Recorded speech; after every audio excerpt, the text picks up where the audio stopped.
Nais ko pong i-share ang sinasabi po ng Galatians chapter 6. And Galatians chapter 6. And before we begin, let us go to the Lord in prayer. Our gracious, loving Father, Almighty God, thank you so much for this wonderful day. Thank you for this beautiful morning. Thank you for allowing us to still have this believer's breakfast. Salamat po sa mga nagpe-pray. Salamat po sa mga naghihintay. Salamat po sa patuloy na sumusubaybay. Ang aking pong hiling, Panginoon, ay ang patuloy na gamitin mo po ang ministeryong ito upang marami po ang mapagpala, marami po ang mapalakas, at hiling ko rin po na marami ang maliwanagan. I pray, O God, that you will again guide me, that you will again fill me with your Holy Spirit. May you empower me, O Lord. Nawa, ikaw po ang siyang umabot ng aming mga espiritual na pangangailangan. At anuman po ang kalagayan ng bawat taga-subaybay ngayon, katagpuin mo po, dakilang Diyos. Kalakasan po sa mga nanghihina, kagalingan po sa mga may karamdaman, provision po sa may mga kagipitan at may mga pangangailangan, solusyon po sa mga may problema, panatag na isip po sa mga may kabagabagan, kaguluhan, ng kanila pong mga kalooban. Hiling ko po, dakilang Diyos, na lagit-lagi samahan mo ang bawat isa sa amin. And this morning, Lord, we would like to again commit to you our Bible sharing. Help me, O Lord, na maipahayag ko po ito ng may kaliwanagan at nawa, dakilang Diyos, ito po ay maging kapurihan ng iyong pangalan. Pagpalain mo pong patuloy ang Believer's Breakfast. Nawa, wag pong magkaroon ng problema sa net, sa wifi. Sa iyo ko po, buong pusong ipinagkakatiwala ang aming pong pagsasalo-salo. Thank you po sa pagtatatag ng ministeryong ito. Salamat din po sa lakas na ibinibigay mo sa iyong lingkod. Nawa patuloy po ang pagbibigay kalakasan mo para maging patuloy din po ang aking pagbiministeryo. Ito po ang aming panalangin sa pangalan po ng aming Panginoong Jesus. Amen. Amen. So the message that I would like to share with you this morning, brethren, is the message I entitled, Fulfill the Law of Christ. Fulfill the Law of Christ. Siguro po magbibigay pansin po tayo sa ilang mga talata lamang po sa chapter na ito. Galatians chapter 6, beginning verse number 1. Brethren, if a man be overtaken in a fault, you which are spiritual, restore such an one in the spirit of weakness, considering thyself, lest thou also be tempted. Bear ye one another's burden, and so fulfill the law of Christ. Bear ye one another's burdens, and so fulfill the law of Christ. So dito ko po kinuha yung title ng ating pong magiging talakayin. Fulfill the law of Christ. Ilang bagay po ang gusto kong i-share mula po dito sa ating magiging mensahe. Pero maliwanag po mga kapatid na sa opening pa lamang, sa verse number 1, malinaw po ang sinasabi, lalo na po sa mga nagkiklaim na tayo po ay mga spiritual. Alam niyo po, yung salitang spiritual dito, mature, spiritually mature. Ang sabi po, brethren, if a man be overtaken in a fault, ye which are spiritual, restore such an one in the spirit of meekness, considering thyself, lest thou also be tempted. So dito, makikita niyo po mga kapatid, na ipino-point out ang patungkol sa tendency ng mga Kristiyano. In fact, kung atin pong uunawain, in-address na po yung mga spiritual, pero sinabi pa po, considering thyself, lest thou also be tempted. I remember when the Apostle Paul said, wherefore let him that thinketh he standeth take heed lest he fall. Ang ating pong pagiging mature, ang ating pong pagiging espiritual ay hindi nangangahulugan na talagang sa lahat ng panahon tayo po'y matatag, meron at merong pagkakataon at panahon ng ating pong magiging kahinaan. Kaya naman, ang pagtuturong ito ay napakahalaga na bigyan natin po ng atensyon. Ang sabi po, kung sino man, kung ang kapatid dumating doon sa punto na nabuwal, nabagsak, tayo raw po o ang bawat nagsasabing espiritual, ang sabi po, atin po silang i-restore in the spirit of meekness, considering thyself, lest thou also be tempted. Masarap po na magamit tayo ng Panginoon sa mga kapwa po natin, kapag sila po'y nangihina, yung bang maging kalakasan po tayo. Kapag sila po'y may mga pinagdadaanan, marahil ikaw ay instrumento ng Panginoon para kanilang makayanan, mapagtagumpayan ang kanilang dinadaanan. Marahil meron pong mga nalihis, sumablay, napakasarap na maging kamay po tayo ng Panginoon para sa kanilang pagbangon, kagaya na rin po ng ilang bagay na ating napag-aralan. So, ang mensaheng ito ay nagtuturo ng pagkakaroon natin ng magandang relasyon sa isa't isa. Ito rin po ay nagtuturo ng magiging pagkilala natin sa talagang posibilidad sa buhay ng ating pong mga kapwa mananampalataya at maging sa ating mga sarili. So, dito po, gusto kong bigyan ng weight nung sabihin po niyang, bear ye one another's burden and so fulfill the law of Christ. So, ilang bagay po mga kapatid ang gusto ko pong ating sentruhan sa pag-uusap na ito. Number 1, the command of the law of Christ. Ang utos po ng batas ng ating Panginoong Jesucristo. Ang sabi po, bear ye. Okay? Bear ye. Ito pong utos na ito ay mahalaga na ating pong bigyang katuparan sapagkat sabi ko nga sa realidad, may mga pagkakataon na meron po tayong mga kapatiran na marahil matindi po ang kabigatan, sila po ay marahil nasa kalagayan na nabuwal o masasabi nating nalihis sa kanilang buhay. Masarap na tayo po ay maging kamay ng Diyos para sa kanila. Napakasarap sa puso na tayo po ay maging instrumento ng Panginoon para sa kanila.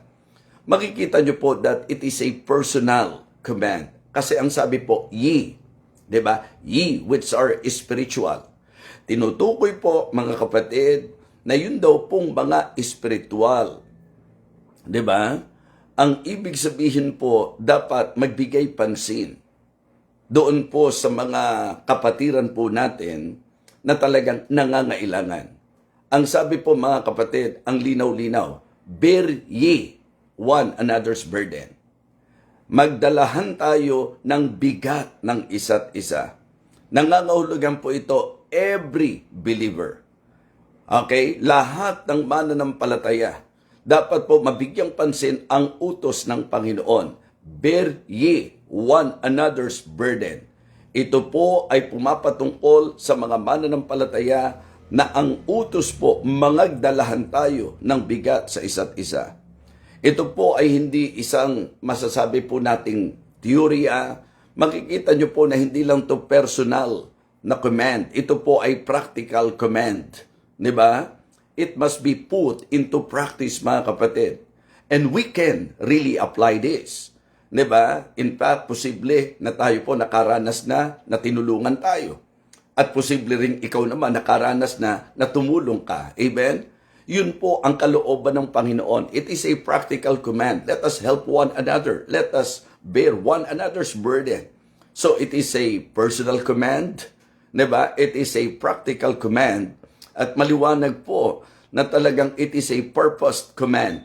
Ibig sabihin po, mga kapatid, intentional at talagang dapat yung pong pagmamalasakit po natin, mga kapatid, hindi pakitang tao, hindi po yung basta masabi lang, kundi talagang sasadyain po natin. Sasadyain po natin, mga kapatid. So, it is very important this morning to somehow understand ang patungkol po sa utos, okay, sa batas ng ating Panginoong Jesucristo. So, the command of the law of Christ. Binibigyang pansin ko po sa inyo yung ginamit na salitang bear ye. At sa paalala po natin mga kapatid, this command is a personal command. Every believer po yan. Bawat mananampalataya po inuutusan. Bawat mananampalataya dapat mabigyang pansin na ito ay para sa atin.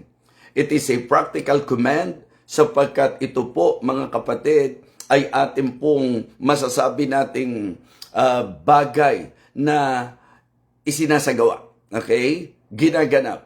iniya-apply, mga kapatid. And then, it is a purposed command. Ibig sabihin, intentionally, you and I should look for an opportunity to extend help and to express love and care sa bawat isa. Okay? The command of the law of Christ. Second, bigyan pansin natin yung puso. Di ba? The compassion of the law of Christ. Ang ibig sabihin dito, nung sinabi po niya kasing, di ba, bear ye one another's burden. Di ba? Mahalaga po na ito, mga kapatid, mga minamahal, ay mabigyang pansin na talagang hindi po pwedeng mangyari ito nang wala pong damdamin. Di ba? Kung meron pong pinakamahirap na maging dahilan para ang isang tao tumulong, kung siya po ay wala namang genuine love or care. Di po ba? So, I use the word compassion, of course, for alliteration's sake. Di po ba? Para for you to easy to remember ito pong ating pong magiging pag-aaral. Ang sabi po, bear ye one another's burden. Isang bagay po na ako at ikaw ay matutong magpahalaga sa iba. Mag-alala sa alalahanin ng iba. Remember the commandments of our Lord Jesus Christ? Hinati na lang po sa dalawa, di po ba? Sa New Testament, maliwanag po yan sa Matthew chapter 22. O hindi po ako nagkakamali, verses 37, doon po sa part na yon. Ano po ang sinasabi? Na ang great and first commandment is to love the Lord thy God with all our heart. Ibig sabihin po, talagang ibigin ng Diyos ng higit at lalo sa lahat, buong pag-iisip, buong kaluluwa, buong lakas. Pero ipinoint out po na ang sumunod na sa utos na yan, ibigin mo ang iyong kapwa gaya ng pag-ibig mo sa iyong sarili. At sa Biblia po, mga kapatid, talagang binigyan ng pansin ang pagmamahalan sa isa't isa. Diba? So bukod sa sinabi ng Panginoong, love thy neighbor as thyself, makikita nyo po na nung sumulat po si John, sa 1 John, mga kapatid, he emphasized the importance of loving one another. And in fact, gumamit pa po dito ng mga pahayag na sinasabing kung hindi mo kayang ibigin ang kapatid mo, medyo hindi po convincing na sasabihin mong mahal mo ang Diyos. Dahil ang logic, paano mo masasabing mahal mo ang Diyos na hindi mo nakikita kung hindi mo magawang mahalin ang kapatid mo na nakikita mo? So gusto ko pong bigyan natin ng emphasis at weight yung salitang bear ye one another's burdens. Diba? So bearing burdens shows love. Yun pong dali natin, yung alalahanin natin ang problema ng kapwa natin. Kasi alam nyo, ang iba po worse. Kaya may problema yung kanilang kapwa. Kagagawan po nila. Chinismis ang kapwa, di po ba? Minsan kapag kami nangyayari sa ating kapatiran, imbis na doon tayo, na parang shoulder to cry on, o yun nga. So iniyakan ka nga, pero pagkatapos nun, lalong umiyak. Dahil imbis na tulungan mo sa problema, lumala pa ang problema, pinagsabi mo pa ang problema. Kaya mga kapatid, minsan nakakatakot din po magtiwala. At ito ang reason kung bakit itinuturo ko po sa bawat isa po sa atin na ang pagdadala po ng bigat ng ating kapwa ay pagpapakita ng tinatawag nating pag-ibig, mga kapatid. Bearing burdens shows love. Ibig sabihin po, yung bang matutunan natin, nadali natin ang problema or mag-alala tayo sa problema or magbalasakit tayo sa problema sa dinadala ng kapwa natin. Hindi po ba? Ito yung sinasabi ko po, na po pwedeng tayo po'y maging kamay ng Diyos, tayo po'y pwedeng maging bibig ng Panginoon, po pwede po. At may mga pagkakataon po, mga kapatid, sa totoo lang, yun lang pong may mapagsasabihan ka, laki-laking bagay na eh. Diba? Bearing burdens shares load. Talagang tumutulong ka. Ibig sabihin, yung bang kapag ka, kasi ang isang bagay na mabigat, talagang pag ikaw lang mag-isa ang nagbibitbit nito, mabigat po talaga. Pero pagka nakaranas ka at naramdaman mo na merong bumubuhat at na masasabi po natin na talagang pwedeng paghingahan mo ng problema mo, let us face the fact na ang laki-laking tulong. Kaya nga magandang meron pong mga Kristiyano na particular na kung tayo po'y mag-a-apply ng tinatawag nating pakikipagkaibigan, sana po maging kakaiba sa takbo ng kaisipan ng kaibigan sa sanglibutan. Isang bagay na talagang hiniling ko po sa Panginoon yan because we are not perfect, di po ba? Sometimes even without intention, nakapagpapalala po tayo ng problema ng kapwa po natin. Pero mga kapatid, mga minamahal, lalo na sa mundo ng Kristyanismo, ang dapat po na nakikita, tulungan, pagpapahayagan ng pagmamalasakit, ng pag-iibigan, pagmamahalan at pagpapahalaga. Mga kapatid, importante po na mabigyang pansin po natin yung compassion, yung damdamin po na gusto pong i-point out nito pong batas ng ating Panginoong Jesucristo, bear ye one another's burdens and so fulfill the law of Christ. So ako at ikaw, kung magiging honest po tayo, yes, given na po yan, that we can pray to God, di ba? We can kneel down, we can even cry to God, pero let us face the fact na may mga human instrument, and it is good na ako at ikaw ay maging willing na instrumento po tayo ng Panginoon in helping each other. Yung talagang makatulong po tayo sa isa't isa. So kasi yung pagdadala mo ng bigat ng kapwa mo, ito po'y nagpapahayag at nagpapakita ng pagmamahal. Diba? Bearing burden shows love, mga kapatid. Bearing burden shares load. Okay? Mahalaga po na ang bawat isa na bigat, medyo magagaangan kapag po tayo ay nakausap, medyo nakapaghinga sa atin. Ang idea, mas gumagaang po yung buhat kapag dalawa ang bubuhat. Amen? Yes. At importante po ang talagang Christian concept ng tinatawag nating friendship. Di po ba? Sa Biblia nga po, ang isang lagi ko pong pinagbabatayan, he who hath friends must show himself friendly. Diba? And there is a friend which sticketh closer than a brother. I believe you will all agree with me, especially kung kilala nyo po ako as much as I can. Kumbaga sa application po, if it be possible, as much as light in you, live peaceably with all men. It is really my joy na talagang makipagkaibigan, mga kapatid. And my prayer is that every time na ako po'y makikipagkaibigan, gusto ko po maging genuine po ako. Bago ko pa po ipanalangin na maging genuine ang nakikipagkaibigan sa akin, ang unang prayer ko, ako muna. Nanawa maging genuine ang pakikisama, ang pakikitungo, yung bang walang kaplastikan. Yung idea po nung let love be without dissimulation. Abhor that which is evil and cleave to that which is good.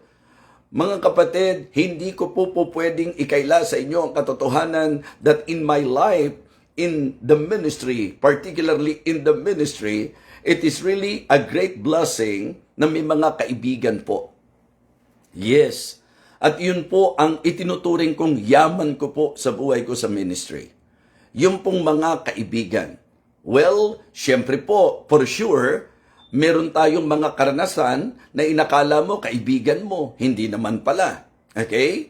Pero hindi po yun para pumigil sa atin na i-apply ang kalooban ng Panginoon na talagang bilang mga Kristiyano, kailangan po magmahalan tayo sa isa't isa, bilang mga Kristiyano, magpanalanginan po tayo, bilang mga Kristiyano, dapat po ganapin natin yung alam nating kalooban ng Diyos sapagkat tayo po'y po pwedeng maging puso ng Diyos sa ating kapwa. Amen? Well, it is good to somehow understand and consider the concept of what I am sharing. Sapagkat ang Diyos hindi natin siya nakikita. Pero pwede pong madama ang Diyos sa pamagitan ng pagmamalakasakitan po natin, sa pamagitan po ng pagpapahalaga natin sa isa't isa at pagmamahalan natin. Maraming pagkakataon na po na ako'y in-encourage ng Panginoon using friends. Okay? O kapatid natin sa pananampalataya. At yun po ang ikinagaganda ng church kapag ka po yung magkakasama sa church, wala pong plastikan, ano po, na talagang malasakitan. Hindi po tayo dapat lumagay doon sa katayuan na magiging kasiraan ng iba. That is against the law of Christ. It is against the law of Christ to destroy one another. Yung pong tayo-tayo magsiraan, tayo-tayo po magchismisan, at yan po, nakakalungkot man sabihin, nakakapasok po sa church ang ganyang problema. Na talagang issue dito, issue doon. Sabi ko nga, kung alam mo nang makakasama, okay, nasasabihin mo, yung pong mga alam mo tungkol sa kapatid mo, sa kapwa mo. I mean, mga kapatid, use our discernment. Dapat maging ano po tayo, maging instrumento po tayo ng Panginoon sa ikapapayapa at hindi sa ikagugulo o ikalalala ng problema. Hindi po upang maglingid po tayo, kundi maging matalas lang po ang discernment natin. Itanong natin, ito ba ay makakatulong sa meron pong mga conflict? Ito ba ay aayos doon sa kanilang problema o magpapalala sa problema? Mga kapatid, bearing burdens shows love. Bearing burdens shares load. And bearing burdens strengthens lives. Diba? Ibig sabihin mga kapatid, yung pong idea ng itinuturo ng Panginoon, po pwede tayong magpalakas sa mga nahihina, manghihina, di po ba? Ang sabi po, ang linaw-linaw, brethren, if a man be overtaken in a fault. So nandun tayo sa context na ang presentation ni Apostle Paul, meron daw po na kung saan nagkamali, meron pong bumagsak. Brethren, if a man be overtaken in a fault, he would serve spiritual. Yung palang pong sinabi niya, restore such an one in the spirit of meekness. Diba? Yung klase ng damdaming dapat taglay po natin. 'Di ba? Yung kaisipan pa lang to restore someone. Yun talagang maibangon po natin. Yung makapagtayo tayo ng mga nabubuwal, yun pa lang po compassion na po ipinakikita noon. Kaya nga doon sa mga nagsasabing tayo po spiritual, so isang manifestation po nito ay yung pagkakaroon natin ng compassion na katulad ng ating Panginoon. And in the law of Christ, we can feel really compassion. Yung pong tamang puso. Ito po ay pagpapakita ng pagmamahal. Ito po ay magpapagaang at talagang, kumbaga, yung pagbibitbita natin sa isa't isa. Hindi ho konsintihan, no? Lagi natin dinidiin po yan. Mga kapatid, gusto nating tumulong sa mga nabuwal pero hindi po tayo dapat magpapalakas ng loob pa ng mali para magpatuloy sa mali. Ang kalooban po ng Panginoon, kapag ka po merong nabuwal, kapag ka merong po nagkamali na lihis, nandun tayo dapat taglay ang pusong makadiyos sapagkat yung batas ng ating Panginoong Hesukristo, it takes love, it takes compassion for us to apply. Amen? Yung pong restoration, restoring the falter, mga kapatid. Yung pong helping the falter, yung pong mga bumagsak, the fallen, 'di ba? So yung pong mga bumagsak, tulungan po natin. It takes heart, it takes love, it takes compassion. So kaya sabi ko, ang unang binigyan natin ng pansin, the command of the law of Christ. And then dito po sa ikalawang tinatalakay po natin, the compassion of the law of Christ. Pinakikita ko po na ang magdala ng bigat sa isa't isa ay pagpapakita ng pagmamahal. Ito po ay masasabi nating pagtutulungan din at yung pong sharing nung tinatawag nating load and then strengthening, 'di ba? Strengthens lives. Yan po ang pwedeng makita po natin sa usapan ng ating pong pagsunod sa batas ng ating Panginoon. Kumbaga, yung pong malaman mo na may somebody na nandyan for you, di ba nakakalakas po yun? Yung may magsabi lang sa iyo, bagamat ito po, paalala ko lang, pag sinasabi nyo pong ipinagpe-pray kita, sana po talagang totoo na ipinagpe-pray po natin. So yung maramdaman mo na may somebody na nandyan for you, somebody who is willing to listen to you, somebody that will embrace you kahit na talagang masasabi nating may kahirapan ka, that is actually good na talagang inia-apply natin bilang mga Kristiyano. So napakahalaga po mga kapatid ng ating pong tinatalakay nito. Bear ye one another's burdens and so fulfill the law of Christ. So pansinin po natin yung and so fulfill the law of Christ. The completion of the law of Christ. Okay? The completion of the law of Christ. Ang sabi po, and so fulfill the law of Christ. So yung punto po, nung sinasabi kong completion, parang ang idea ko rin po dito, yung kalubusan at kaganapan, mga kapatid. In bearing one another's burden, natutupad natin ang kautusan ng ating Panginoong Hesukristo. Diba? Kasi ito pong batas na ito ng ating Panginoong Hesukristo, manifestation po ito eh. Diba? It should be the manifestation of love talaga. Hindi ba sabi po ng Bible, mismong ang ating Panginoon, na kapag kayo ay nag-iibigan sa isa't isa, then sasabihin nila that you are indeed my disciples. Kaya kapag church, tapos lagi na lang kayong may quarrel, church, lagi na lang pong atakihan at siraan, church, tapos divided po tayo, di ba? Ibig sabihin, kinakaladkad natin sa kahihiyan ang pangalan ng ating Panginoon. So kasi ang inaasahan po at ang dapat makita sa church na nagsasabing tayo po'y church ng Panginoon, yun po dapat ang pinamumugaran ng pagmamahalan. Yun po dapat ang pinamumugaran ng pagmamalasakitan, ng tulungan. Yun po ang kalooban ng Panginoon. Kaya sa Biblia po, pansinin po natin. Ano ang sinasabi? Pray for one another, encourage one another, exhorting one another, love one another, bear ye one another's burdens, and so fulfill the law of Christ. Amen? Yes. Kahit ako po, yung typical, ako po, pupunta ako sa isang church. Kung kapag punta ko pa lang po doon, ang mararamdaman ko na, meron pong division, mararamdaman ko na, meron pong parang tinatawag nating friction, meron pong conflict, and then kapag ka po nag-uusap, naririnig mo na yung isa, nagsasalita ng laban sa isa, mga kapatid, yun po, kahihiyan po yan ang pangalan ng Panginoon. At hindi ko makikitang magpapatuloy ako at gugustuhin ko yung church na nag-invite sa akin na ganun ang espiritu na mararamdaman. Kaya nga yung positive na panig po nito mga kapatid, di ba? Nakakarinig po tayo nung, ang sarap naman, ang saya naman dito sa church nyo.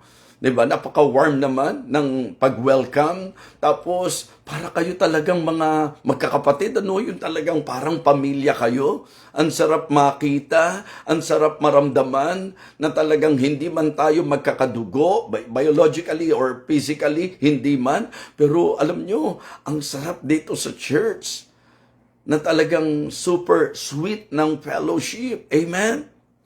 So, yun po ang dapat mahayag, yun po ang dapat makita. So, yung manifestation of love doon sa fulfilling the law of Christ, yun po mga kapatid. And then, yung modeling, yung pagiging example sa usapan ng pagmamahal. So, mga kapatid, for me, dapat ang bawat isa po ay maging ehemplo, modelo ng totoong pagmamahalan.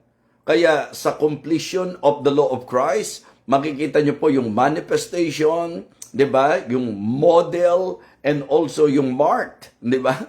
Yung marka. Importante po na yung manifestation of love, yung model of love, di ba? At yung pong mark of love, yun po yung dapat makikita, mararamdaman, manonotice sa atin po bilang magkakapatid sa Panginoon.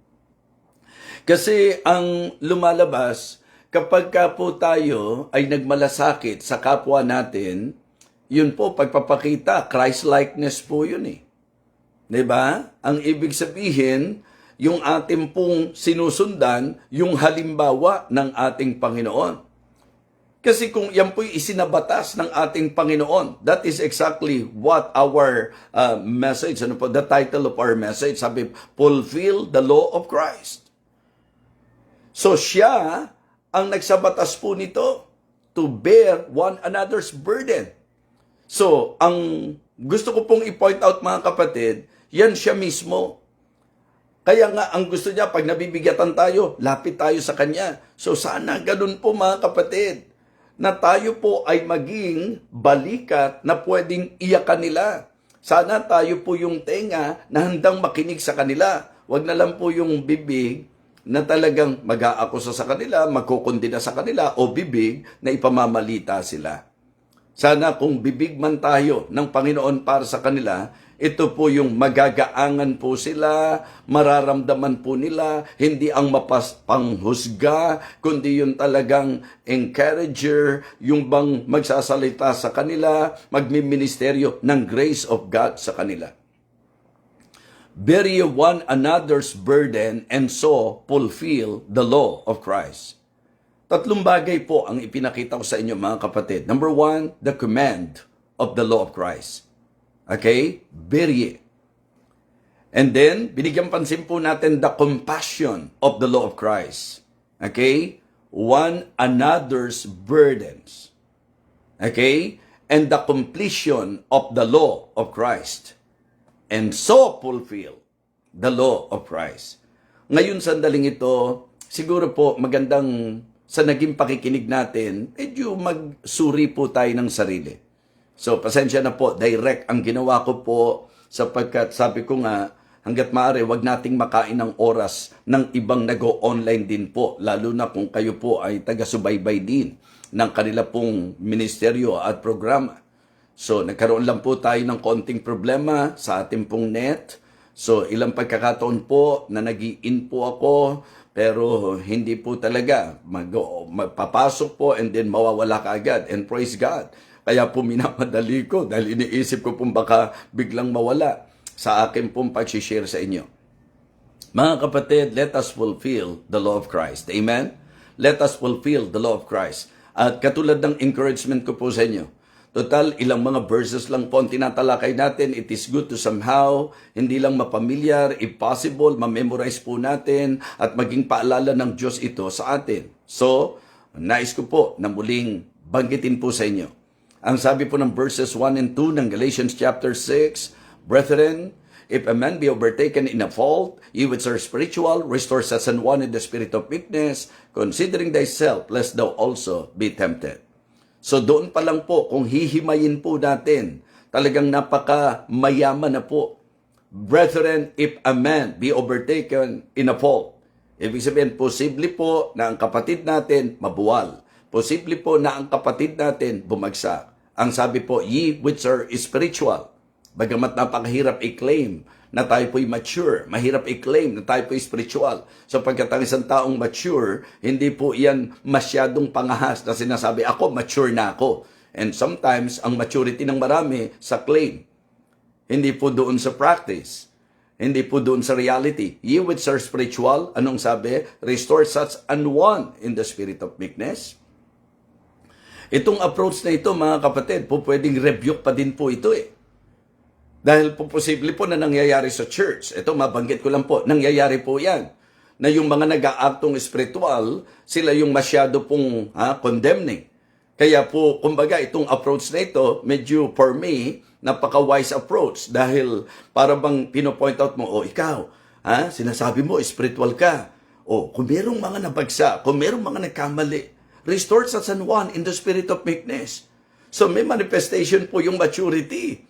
Pagka-spiritual talaga, hindi mapanghusga. Pagka-spiritual, mga kapatid, hindi mapagkundina. Kapag ka po spiritual, hindi po sarado ang isip. Pagka po spiritual, ang dapat maging takbo ng isip, talagang ibabangon, at ang iniisip ng isang taong may maturity, kung totoo man, ako rin kasi po pwedeng magkamali. Ako rin kasi po pwedeng dumapa o madapa. Po pwedeng dumating ako doon sa point na malihis ako. Kaya yun po yung, ang ganda po nung verse number 1 di ba? Brethren, if a man be overtaken in a fault, ye which are spiritual, restore such an one in the spirit of meekness, considering thyself.